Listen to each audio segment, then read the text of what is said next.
Men Diyora Habibullayeva bu sovrinni ketma-ket ikkinchi yil qo'lga kiritayotganimdan juda ham xursandman.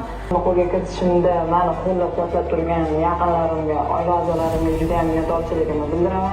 Biz milliy terma jamoa bilan Osiyo Kubogiga tayyorgarlik ko'ryapmiz va bu sovrinni meni o'rnimga dadajonim qabul qilib olishidan 2 barobar xursandman. Qo'shalarimni tushuntirib bera olmayman. Hammaga rahmat topadi. Kimki menga ishongan bo'lsa, u ishonchini yanada oqlashga harakat qilaman. Otalari Po'lat Abduvaliyev qabul qilib oladilar.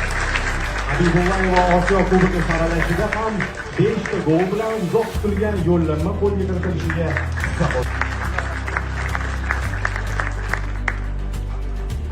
avvalambor prezidentimizga rahmat, shuncha shart-sharoit yaratib bergan. Men uchun katta g'urur, baxt.